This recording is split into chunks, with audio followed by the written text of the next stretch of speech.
Il y a des moments où la science cesse d'être une discipline froide et devient quelque chose de plus troublant, presque viscéral. Ce matin, la NASA a publié discrètement une mise à jour.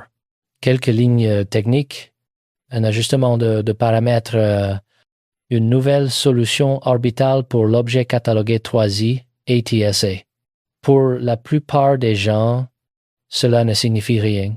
Mais pour ceux qui ont suivi ce visiteur depuis son arrivée dans notre système solaire, ces quelques lignes révèlent quelque chose d'inquiétant. La comète a encore changé, et elle ne devrait plus changer. Sur le papier, nous devrions être entrés dans la phase ennuyeuse de cette histoire. L'objet a dépassé son périhélie.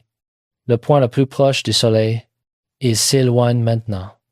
Son énergie décroît, sa fureur devrait s'apaiser, tout devrait ralentir, se stabiliser, devenir prévisible comme une symphonie qui atteint sa coda. Mais au lieu de cela, les données racontent une histoire différente. Atlas refuse de se conformer, et ce refus, aussi subtil soit-il dans les chiffres, pourrait être le prélude à quelque chose que nous n'avons jamais vraiment observé de près, la désintégration en temps réel d'un voyageur interstellaire.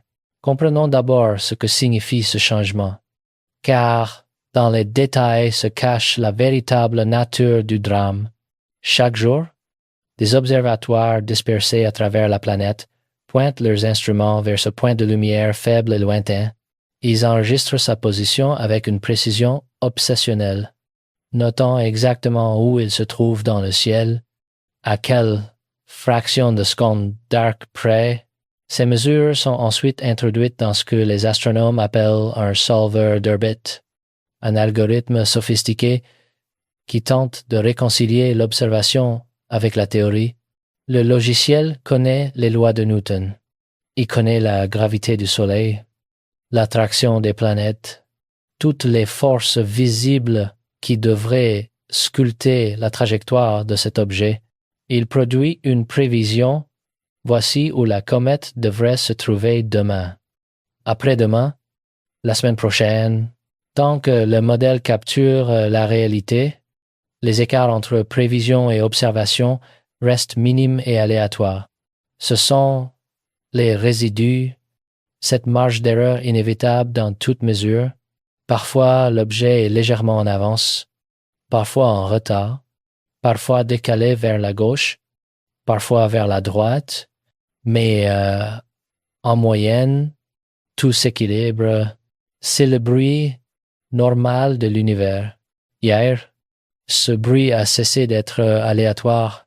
Lorsque les nouvelles positions ont été saisies, lorsque les observateurs ont rapporté où ils avaient réellement vu la comète au cours des dernières 24 heures, ces mesures ne se sont pas dispersées comme elles auraient dû. Elles penchaient. Chaque nouveau point de données se trouvait systématiquement décalé du même côté, comme si quelque chose avait doucement poussé l'objet hors de sa trajectoire prévue. C'était le premier indice. La comète avait dérivé. Quelque chose avait changé depuis la veille pour ramener le modèle en accord avec la réalité. L'équipe a dû modifier ce qu'on appelle les termes non gravitationnels. C'est la partie de l'équation qui tient compte des jets de gaz et de poussière. Ces minuscules fusées naturelles qui propulsent la comète dans des directions imprévisibles, car les comètes ne sont pas des rochers inertes. Elles sont actives, volatiles, vivantes d'une certaine manière. Lorsqu'elles s'approchent du Soleil, la chaleur sublime leur glace interne, le gaz s'échappe, emportant avec lui des particules de poussière, et, selon la troisième loi de Newton, cette éjection de matière pousse la comète dans la direction opposée. C'est de la physique élémentaire, mais ses conséquences sont profondes. La solution d'hier supposait une certaine force, une certaine direction pour cette poussée. Aujourd'hui, ces paramètres ont dû être révisés. Les données indiquent maintenant que 3i ATAS subit une accélération latérale légèrement plus forte qu'auparavant. Ce n'est pas catastrophique. Ce n'est pas une déviation dramatique vers la Terre ou quelque autre scénario apocalyptique, mais c'est réel, mesurable, indéniable. La comète se propulse désormais dans une direction différente. Son schéma d'activité a muté, pendant que les spécialistes de l'orbite se débattaient avec ces chiffres, tentant de déchiffrer ce que les équations leur murmuraient. L'équipe d'imagerie faisait sa propre découverte. Et c'est là que l'histoire devient véritablement fascinante, car ils observaient le même phénomène sous un angle totalement différent. Ils ont superposé les expositions profondes de la veille. Ces longues pauses de plusieurs heures destinées à capturer chaque photon de lumière possible. Puis ils ont fait de même avec les images du jour, même télescope, même filtre, même protocole de suivi. Tout était identique sauf le moment. Ensuite, ils ont alterné entre les deux séries, passant simplement de l'une à l'autre hier, aujourd'hui, hier, aujourd'hui, à la recherche de différences. Le contour général demeurait familier. La coma brillante, ce nuage lumineux de gaz et de poussière enveloppant le noyau, la queue allongée s'étirant loin du soleil, sculptée par le vent solaire et la pression de radiation, les structures complexes dans les motifs de diffusion. Mais lorsqu'on examine de près la région immédiatement autour du noyau, la deuxième partie de l'histoire se révèle. Le noyau lumineux n'est plus confortablement centré dans sa propre lueur. Dans les données d'hier, la coma interne avait une forme légèrement aplatie, presque ovale, avec le noyau niché le long de la crête centrale. Le point le plus lumineux se trouvait exactement où il devait être, bien centré, prévisible. Dans la pile d'aujourd'hui, cette géométrie s'est déformée.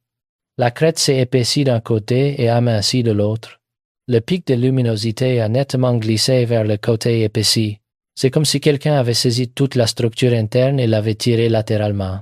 La comète ne s'est pas simplement éclaircie ou assombrie de manière uniforme. Elle s'est redistribuée. La matière s'échappe désormais différemment, plus abondamment d'un côté, moins de l'autre, et il y a autre chose. Un faible panache secondaire, presque imperceptible, s'échappe maintenant à un angle différent de celui de la queue principale. C'est subtil. Si vous jetez simplement un coup d'œil rapide à l'image, vous pourriez ne rien remarquer, mais une fois le contraste amélioré, une fois que vous creusez vraiment dans les données, il devient évident, un nouveau filet de matière jaillit dans l'espace depuis une région qui était auparavant calme, ou du moins beaucoup plus faible dans l'exposition précédente. Nous avons donc maintenant deux preuves distinctes convergeant vers la même conclusion. Les calculs orbitaux indiquent une nouvelle poussée latérale. La solution a dû être modifiée parce que les forces exercées sur la comète ont changé. Les images montrent que la morphologie interne s'est réorganisée, qu'un nouveau jet ou un jet renforcé propulse de la matière dans le vide. Ces deux lignes de preuve sont totalement indépendantes. Différentes équipes, différentes techniques, différentes données, mais elles racontent exactement la même histoire. Et puis, il y a la courbe de lumière, la troisième pièce du puzzle. Comme toujours, les équipes mesurent les variations de luminosité de la comète au fur et à mesure qu'elle tourne sur elle-même, car ces objets ne sont pas statiques. Ils rotent. Et lorsqu'ils rotent, différentes parties de leur surface se tournent vers nous. Si un côté est plus actif qu'un autre, si une région éjecte plus de matière qu'une autre, alors la luminosité totale fluctue selon un cycle régulier. Pendant des semaines, la courbe de lumière d'Atlas affichait un seul pic dominant, un rythme simple, presque hypnotique, une région active principale, tournant vers nous, s'éloignant, revenant. Maintenant, ce rythme s'est brisé. La courbe montre désormais deux pics distincts par rotation, ce qui signifie que deux régions actives importantes existent maintenant de part et d'autre du noyau. La comète ne pulse plus selon un battement simple. Elle présente une signature double. Deux zones éjectent vigoureusement de la matière. Deux moteurs thermiques fonctionnent en même temps, créant cette nouvelle signature dans la lumière. Ce n'est pas un artefact instrumental, ce n'est pas une erreur d'observation. C'est la preuve photométrique que la structure interne de cet objet s'est réorganisée. Tout cela nous amène à une question qui, je dois l'admettre, possède quelque chose de vertigineux. Pourquoi cela se produit-il maintenant? Pourquoi, alors que la comète s'éloigne et devrait se stabiliser, continue-t-elle à muter? La réponse réside dans la nature profonde et souvent contre-intuitive de ces objets. Les comètes ne sont pas des systèmes simples, elles sont des structures stratifiées, des oyons cosmiques composés de couches successives de glace, de roches et de composés organiques accumulés lors de leur formation il y a des milliards d'années. Lorsqu'une comète plonge vers le Soleil, elle n'est pas chauffée instantanément de manière uniforme. La chaleur pénètre progressivement, couche par couche, comme une vague thermique, s'enfonçant lentement dans la structure. Les couches externes réagissent en premier. C'est ce que nous avons observé lors des premières semaines du passage d'Atlas. Les glaces superficielles se sont sublimées, créant l'activité initiale que nous avons tous vue, mais la chaleur ne s'arrête pas là. Elle continue à diffuser vers l'intérieur, atteignant des couches plus profondes qui possèdent des compositions différentes, des mélanges différents de volatiles, des réseaux, des fractures différents, des faiblesses structurelles différentes. Lorsque ces poches plus profondes atteignent leur température critique, lorsqu'elles deviennent enfin assez chaudes pour commencer à se sublimer, le gaz ne s'échappe pas nécessairement par les mêmes conduits qu'auparavant. Une nouvelle fissure s'ouvre ailleurs à la surface. Y avait-il un point faible à cet endroit depuis le début? Une fracture ancienne soumise à des contraintes pendant des éons, et maintenant la pression interne est enfin suffisamment forte pour la forcer à s'ouvrir. Ou peut être qu'une ancienne fissure, déjà partiellement active, s'élargit soudainement et commence à expulser beaucoup plus de matière. Le gaz trouve une voie d'échappement plus facile à travers une autre face du noyau. Peut être parce que les anciens conduits sont obstrués par l'accumulation de poussière. Cela modifie instantanément la géographie de l'activité cométaire. Ce qui était un jet puissant hier peut devenir faible aujourd'hui. Ce qui était à peine actif hier peut rugir aujourd'hui. Tout le schéma d'écoulement se reconfigure et vu de l'extérieur, à travers nos télescopes, cela ressemble exactement à ce que nous observons un pic de luminosité décalé dans la coma. Un nouveau jet alimentant la queue, une direction de poussée différente dans les calculs orbitaux, une courbe de lumière passant d'un seul pic à deux pics. En d'autres termes, la plomberie interne vient de se réorganiser. Le système d'évacuation de la comète s'est reconfiguré, mais voici ce qui rend cette situation véritablement inquiétante. Ce type de changement ne réécrit pas seulement les jolies images scientifiques, il ne crée pas seulement des données intéressantes pour les astronomes, il réécrit les forces mécaniques qui s'exercent sur le noyau lui-même. Deux régions actives puissantes, situées de part et d'autre de la comète, signifie que des couples différents s'appliquent lorsque l'objet tourne. Chaque fois qu'une région active fait face au Soleil et commence à éjecter de la matière, cela crée une poussée. Cette poussée tente soit de faire tourner la comète plus rapidement, soit de la ralentir selon l'emplacement du jet et la direction dans laquelle il pointe.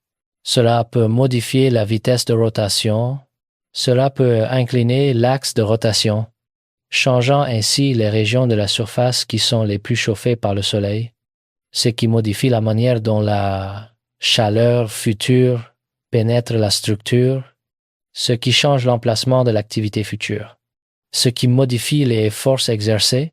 Encore une fois, tout est interconnecté. Tout se répercute sur soi-même dans une boucle de rétroaction complexe. Plus cela dure, plus la tension structurelle s'accumule à l'intérieur d'un corps qui était déjà soumis à un stress immense lors de son passage dans le système solaire interne. Cet objet est arrivé à grande vitesse depuis l'espace interstellaire. Il a plongé près du Soleil, a été littéralement martelé par l'intensité thermique et radiative, et maintenant il tente de s'adapter à tout cela, de retrouver un équilibre dans un environnement pour lequel il n'a jamais été conçu. C'est comme observer un organisme vivant tenter de survivre dans un milieu hostile. Sauf qu'il n'y a pas de mécanisme d'adaptation évolutif ici, seulement de la physique brute et des contraintes mécaniques. Si l'activité se stabilise dans cette nouvelle configuration, si ces deux événements dominants continuent à fonctionner à leur puissance actuelle sans nouvelle surprise, alors 3i, ATAS pourrait traverser cette phase. Son axe de rotation pourrait précesser légèrement. Sa période de rotation pourrait changer, mais l'objet s'estompera lentement à mesure qu'il s'éloigne et que les couches profondes épuisent leur volatile. Ce serait la fin paisible de cette histoire.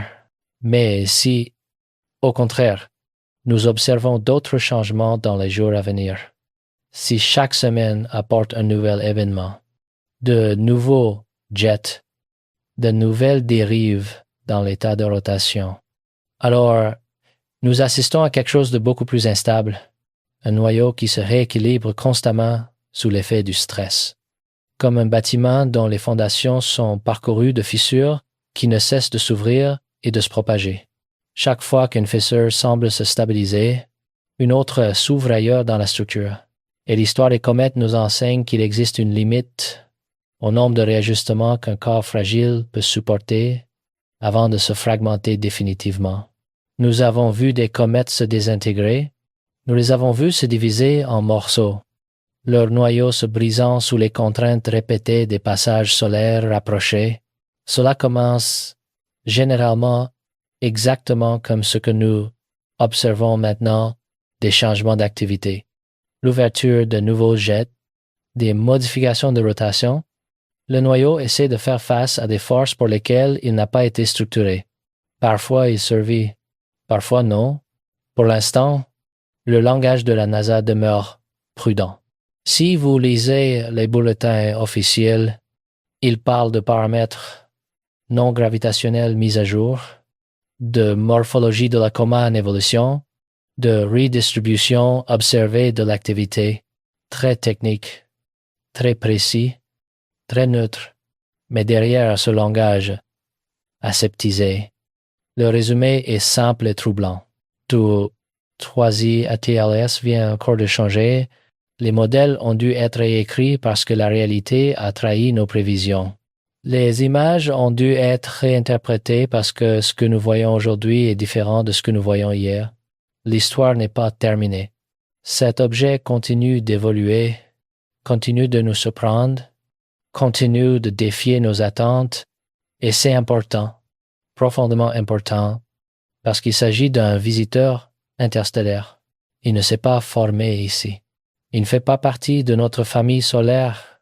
Il vient d'ailleurs, forgé dans les conditions de notre système stellaire, ayant dérivé pendant un temps inconcevable dans le froid absolu de l'espace entre les étoiles. Nous n'avons observé qu'une poignée de ces objets, être capable d'en étudier un de près, de voir en temps réel comment il réagit à l'immersion dans notre environnement solaire. C'est une opportunité scientifique extraordinaire. Chaque changement nous révèle quelque chose sur sa composition, sa structure interne, les conditions dans lesquelles il s'est formé il y a des éons. Mais au-delà de la science pure, il y a quelque chose de presque narratif dans cette observation. Cet objet refuse obstinément de se conformer. Chaque fois que nous pensons avoir compris son comportement, chaque fois qu'il semble sur le point d'adopter un schéma prévisible, il nous offre une nouvelle surprise. C'est comme si l'univers nous rappelait que nos modèles, aussi sophistiqués soient-ils, ne sont que des approximations que la réalité est toujours plus complexe, plus nuancée, plus imprévisible que nos équations ne peuvent le capturer. Nous sommes donc à un moment fascinant et incertain. Deux scénarios demeurent possibles. Le changement d'aujourd'hui pourrait être le dernier grand ajustement, la reconfiguration finale avant que ce visiteur interstellaire ne se calme et ne s'estompe lentement dans l'obscurité. Les deux régions actives pourraient continuer à fonctionner régulièrement, s'affaiblissant graduellement à mesure que la distance au Soleil augmente et que la chaleur se dissipe. Ce serait une conclusion calme, presque anticlimactique. Ou bien nous pourrions nous réveiller demain pour découvrir qu'il y a eu un nouveau changement, un nouveau déplacement de l'activité, un nouveau jet s'ouvrant dans une région différente, une nouvelle mise à jour de l'orbite, une nouvelle reconfiguration de la dynamique interne. Et chaque fois que cela se produit, chaque fois que la comète se reconfigure, la question devient un peu plus pressante, un peu plus anxiogène. Combien de temps cet objet peut-il encore tenir? Combien de fois peut-il se réorganiser avant que quelque chose ne cède, avant qu'une fissure majeure ne traverse tout le noyau, avant qu'un morceau entier ne se détache, ne dérive dans l'espace? Nous ne le savons pas. Personne ne le sait.